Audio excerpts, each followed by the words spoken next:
Friends, मैं Devendra Kumar Srivastava TGT mathematics Govindram Saksaria inter college Basti शासन के निर्देश के क्रम में आपके सम्मुख ऑनलाइन क्लासेस के लिए उपलब्ध हूँ। स्टूडेंट्स, क्लास 10th के गणित विषय में कुल 15 अध्याय हैं। पहला अध्याय उसमें वास्तविक संख्या। तो स्टूडेंट्स, आज हम वास्तविक संख्या का अध्ययन करेंगे। वास्तविक संख्या में आपको किन शीर्षकों पर चर्चा करनी है इसके बारे में हम बात कर लें। वास्तविक संख्या में आपको पढ़ना यूक्लिड विभाजन प्रमेय, यूक्लिड एल्गोरिथम, गुणनखंड वृक्ष, परिमेय संख्या के गुणधर्म, अपरिमेय संख्या और अपरिमेय संख्या के गुणधर्म। तो हम शुरू करते हैं पहले यूक्लिड विभाजन प्रमेय का। यूक्लिड विभाजन प्रमेय का स्टूडेंट्स क्या है? यदि a और b कोई दो पूर्णांक हो, ध्यान से सुनिएगा स्टूडेंट्स, कहीं कोई डाउट होगा आप बेझिझक फिर से कमेंट करिएगा, मैसेज करिएगा, आपके सभी प्रश्नों का उत्तर दिया जाएगा। यदि a और b कोई दो पूर्णांक हो और a में अगर हम b से डिवाइड करें, a में b से भाग करें और भागफल q आता हो, तो a को हम bq प्लस r के रूप में लिख सकते हैं। ये एक प्रकार का इस प्रकार का सिद्धांत होता है कि इस पर हम कई कसौटियों की जांच करते हैं। जैसे अगर आपसे कोई कह दे कि ये क्या है, b को हम बोलेंगे कोशेंट यानी कि भागफल। ये b क्या है? b है डिवाइजर। a क्या है? ये डिविडेंड है यानी भाज्य। r को रिमाइंडर यानी शेषफल कहते हैं, यानी भाज्य, भाजक, भागफल और शेषफल। स्टूडेंट्स, q की खासियत क्या होती है? q या तो 0 होगा या तो 0 से बड़ा होगा। r की क्या खासियत है? r सदैव 0 या 0 से बड़ा और b से छोटा होगा, सदैव भाजक से छोटा होगा। शेषफल जो होता है वो सदैव भाजक से छोटा होता है। तो इस प्रकार के प्रमेय को हम क्या कहेंगे? यूक्लिड विभाजन प्रमेय का, जहां a और b कोई पूर्णांक हैं। a में b का भाग देने पर यदि भागफल q और शेषफल r आए तो स्टूडेंट्स हम इसे a को bq प्लस r के रूप में लिख सकते हैं। इसी को हम कहते हैं यूक्लिड विभाजन प्रमेय का। अब अगर इस प्रकार का हम एक छोटा सा एग्जाम्पल लें स्टूडेंट्स, सपोज करिए आपने 7 में 3 से डिवाइड किया। आप अगर 3 से भाग देते हो तो 3 दूनी 6, आपके पास बचता है शेष 1। इसको आप भाज्य कहते हो, ये भाजक है, ये भागफल है और इसे आप कहोगे शेषफल। जरा आप देखिए, पिछले जो प्रमेयिका में बताया गया था कि भाज्य क्या होगा? भाजक और भागफल के गुणनफल और शेषफल के योग के बराबर। आप चाहो तो जांच लो, 3 दूनी 6 और 1 7। 1 कैसा है? भाजक से छोटा है, बिल्कुल सही है, 1 से छोटा है, 3 से छोटा है ना? तो इस प्रकार स्टूडेंट्स यूक्लिड विभाजन प्रमेयिका को मेरे ख्याल से आपने समझ लिया है।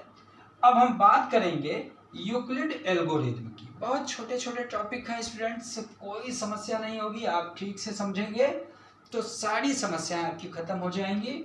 आप बात करो यूक्लिड एल्गोरिथम। अगर कोई दो धनात्मक पूर्णांक, कोई धन पूर्णांक है, दो धन पूर्णांक, और उनको हम इस प्रमेयिका की सहायता से उनसे हम एचसीएफ अगर निकाल लें तो एचसीएफ निकालने की वही विधि यूक्लिड एल्गोरिथम कहलाती है। यानी दो धन पूर्णांकों का यूक्लिड विभाजन प्रमेयिका की सहायता से एचसीएफ यानी महत्तम समापवर्तक ज्ञात करने की विधि को क्या कहेंगे? यूक्लिड एल्गोरिथम कहेंगे। स्टूडेंट्स जरा हम इसके बारे में भी कुछ एग्जांपल देखना चाहेंगे। सपोज करिए आपसे कोई कहता 35 यानी 35 और 77 ले लीजिए, कहा जाए इन दोनों संख्याओं को का HCF ज्ञात कीजिए। किसकी मदद से? यूक्लिड एल्गोरिथम से इन दोनों का HCF ज्ञात करिए। अब स्टूडेंट्स अगर समझो, आप इसको समझने का प्रयास करिए। इन दोनों में जो छोटा नंबर हो उससे हम बड़े नंबर में भाग देंगे। भाग दोगे आप तो 35 दूनी 70, क्या बच गया स्टूडेंट? शेष बचा 7। अब ये जो 7 शेष बचा है इससे हम भाजक में भाग देंगे, और जब 7 से 35 में भाग दोगे स्टूडेंट्स तो आप देखते हो 7 बचे 35, शेष क्या बच गया? 0, कुछ नहीं बचा। शेष क्या बचा? 0। जब शेष 0 बच जाए तो आप देखोगे जिससे आपने भाग दिया था और शेषफल 0 प्राप्त किया था वही नंबर, दैट मीन्स ये 7 जो होगा वो इन दोनों का HCF यानी महत्तम समापवर्तक होगा। अगर स्टूडेंट्स आपको मिलता है कि ऐसे 2 नहीं 3-4 नंबर मिल जाए, सपोज करो 125 एक नंबर और मिल गया, और आपसे कहा गया कि 35, 77 और 125 का यूक्लिड एल्गोरिथम से HCF ज्ञात कीजिए, तो आप इन दोनों का या कोई दो नंबर चाहे ये दोनों अथवा ये दोनों का इस विधि से HCF निकाल लीजिए। जैसे कि अभी मैंने 35 और 77 का निकाला था, क्या आया था? 7 प्राप्त हुआ था।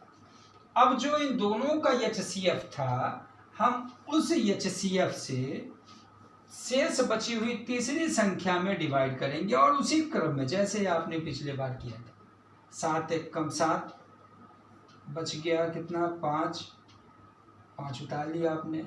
7 7 49, कितना बचा स्टूडेंट्स?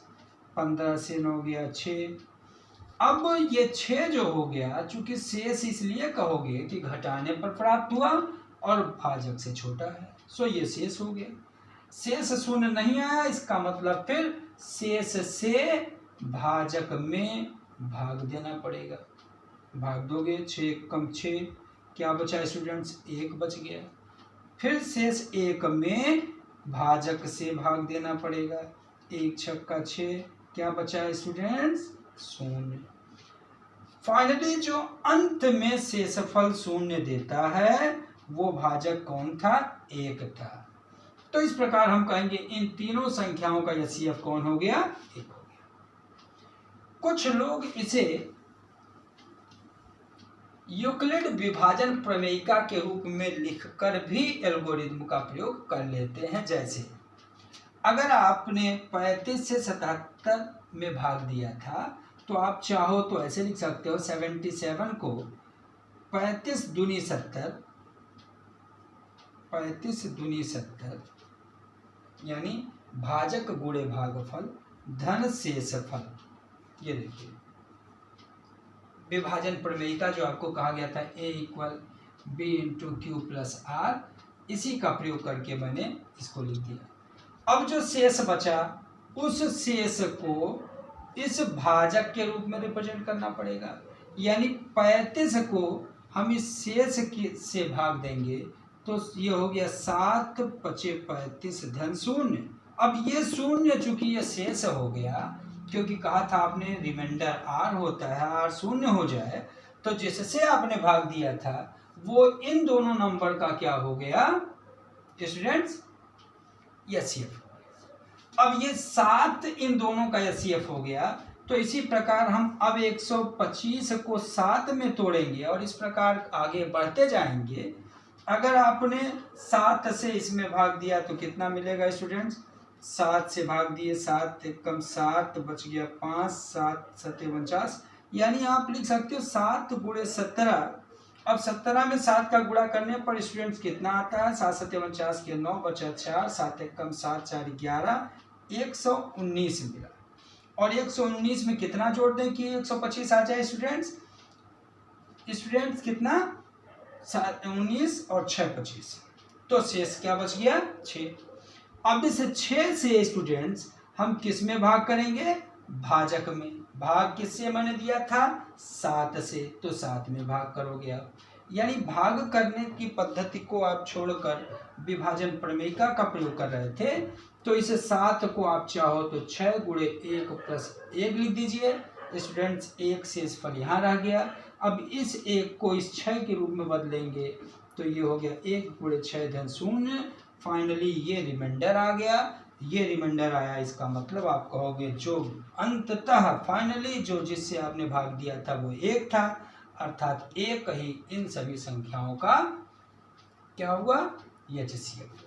एचसीएफ ज्ञात करने के बहुत सारे क्वेश्चन आपको स्टूडेंट्स मिलेंगे, इसको आपको लगाना पड़ेगा। कहीं कोई आपको दिक्कत होती है तो आप पूछिएगा, आपकी परीक्षाओं के लिए भी उपयोगी होता है। अभी इस साल भी बोर्ड परीक्षा में एक क्वेश्चन पूछा गया था। ऐसे एक आध क्वेश्चन छोटे छोटे आप और देख सकते हो कि अगर 17, 35 और कोई नंबर ले लेते हैं 56, कहा जाए यूक्लिड एल्गोरिथम की सहायता से इनका एचसीएफ निकालिए, तो कोई दो नंबर ले लीजिए, छोटा बड़ा कोई भी, सबसे छोटा सबसे बड़ा ले लो, या कोई दो नंबर ले लीजिए, इससे इसमें डिवाइड करिएगा स्टूडेंट। 17 से 56 भाग दिए, 17 तिया 51 हो गया। कितना बच गया स्टूडेंट, 5 बच गया। 5 से 17 में डिवाइड किए, 5 तिया 15 हो गया, और 2 बचा। 2 से 5 में डिवाइड करो, 2 दूनी 4 हो गया स्टूडेंट्स। 1 बचा, 1 से 2 में डिवाइड करो, 1 दुआएं 2 हो गया, शेष 0 बच गया। अब ये 0 शेष बचते ही कहा कि 1 से आपने भाग दिया और शेष 0 प्राप्त हुआ, अर्थात इन दोनों का एचसीएफ 1 हुआ। 1 से इसमें डिवाइड कर लो, 1 से इसमें डिवाइड कर लो, जो तीसरा नंबर बचा है। नो डाउट 1 तो सबको काट देता है, अर्थात 1 से हम 35 में भाग देंगे तो शेष 0 आएगा। इसका मतलब इन तीनों संख्याओं का एचसीएफ कौन हुआ, 1 हुआ। स्टूडेंट्स अगर हम इसके बाद, अब इस पर आपको बहुत सारे क्वेश्चन लगाने होंगे। अगर कोई प्रश्न नहीं आता है तो आप पूछिएगा, आप मैसेज करिएगा, हम इसके आपको सलूशन प्रोवाइड कराएंगे। इसके बाद एक बारी आती है गुणनखंड वृक्ष। गुणनखंड वृक्ष ये क्या है स्टूडेंट्स, इसको प्राइम फैक्टर्स में तोड़ते हैं। जब मान लो कोई नंबर है 128, अब 128 को आप प्राइम नंबर से तोड़ेंगे तो 2 × 64 आ गया। 64 को आप फिर तोड़ोगे 2 × 32 आ गया। फिर इसको तोड़ेंगे तो 2 × 16 आ गया। फिर इसको तोड़ेंगे, ये तब तक तोड़ेंगे जब तक टूट के प्राइम तक ना आ जाए। 2 × 8 आ गया। 8 को फिर से तोड़े तो 2 × 4 आ गया। फिर इसको तोड़े तो 2 × 2 आ गया। अब आप स्टूडेंट देखिए, अब ये प्राइम नंबर का आखिरी हो गया, अब इससे ज़्यादा नहीं टूटने वाला है। तो इसी पद्धति को हम गुणनखंड वृक्ष कहते हैं। इस प्रकार आप बड़ी सरलता से बहुत सारे सवाल लगा सकते हो। कई बार स्टूडेंट्स इस वृक्ष में यहाँ यक्स कर देता है और कहता है यक्स की वैल्यू बताओ, तो हम लोग जानते हैं इसका मल्टीप्लाई जो होता है वो ये होता है। सो 2 × x = 4, दैट मीन्स यक्स की वैल्यू 4 में 2 का डिवाइड करेंगे तो 2। इस तरह बहुत छोटे छोटे कुछ प्रश्न आते हैं, आप इसको सॉल्व करिएगा। जो नहीं आएगा फिर इस पर हम लोग चर्चा करेंगे। अब स्टूडेंट्स इसके बाद जो क्रम आता है वो क्रम है वास्तविक संख्या। वास्तविक संख्या में दो चीजें मिलेंगी आपको। एक मिलेगा परिमेय संख्या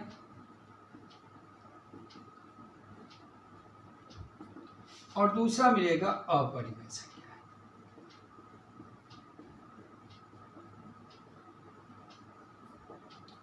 परिमेय संख्या में दो प्रकार मिलेंगे, पूर्णांक और दूसरा मिलेगा अपूर्णांक। अपरिमेय संख्या तो आपको दिखाया जाएगा, इसके बारे में विस्तृत चर्चा होगी। अपूर्णांक में फिर 10, अपूर्णांक से ही हमको दशमलव प्राप्त होगा। मेरे ख्याल से इसको आप समझ रहे होगे। वास्तविक संख्या दो प्रकार के होते हैं, एक हो गया परिमेय संख्या, दूसरा अपरिमेय संख्या। परिमेय संख्या में क्या क्या मिलेगा, पूर्णांक मिलेगा, अपूर्णांक मिलेगा। जब हम अपूर्णांक की बात करेंगे, यानी कि अपूर्णांक जब आप निकालोगे तो उससे प्राप्त होगा दशमलव, और दशमलव की बात हम करेंगे तो यहाँ से फिर दो पार्ट होगा, एक होगा शांत दशमलव और दूसरा होगा अशांत दशमलव।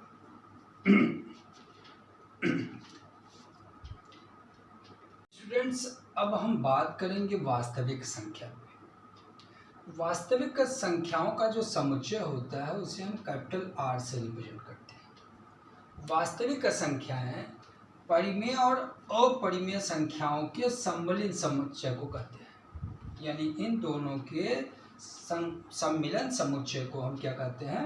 वास्तविक समुच्चय। अर्थात तो परिमेय और अपरिमेय मिलाकर क्या बनते हैं? वास्तविक संख्या।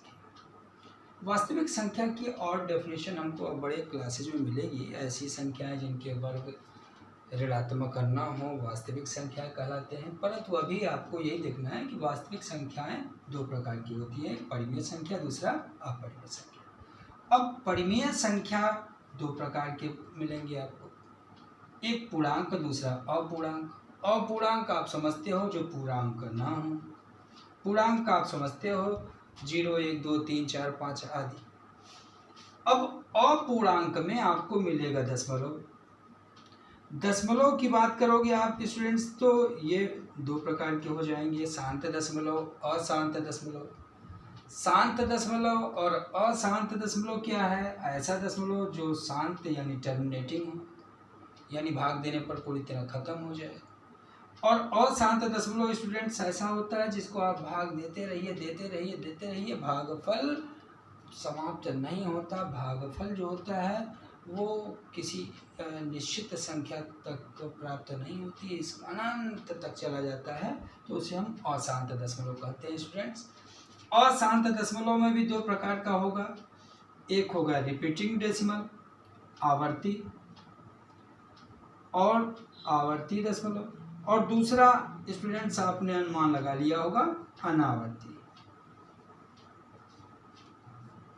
अब इन सब के बारे में स्टूडेंट्स हमें अध्ययन करना है, लेकिन अभी आप यूक्लिड विभाजन प्रमेय का एचसीएफ निकालना, एलसीएम निकालना, अभाज्य गुणनखंड विधियों से आपने 9th क्लास में देख रखा है, उसको अभ्यास करिए। जहाँ कहीं दिक्कत आती है स्टूडेंट्स आप अपने प्रश्नों को आपकी समस्याओं को समाप्त किया जाएगा, और इसके आगे डिटेल हम लोग अगले वीडियो में आपके सामने रखेंगे।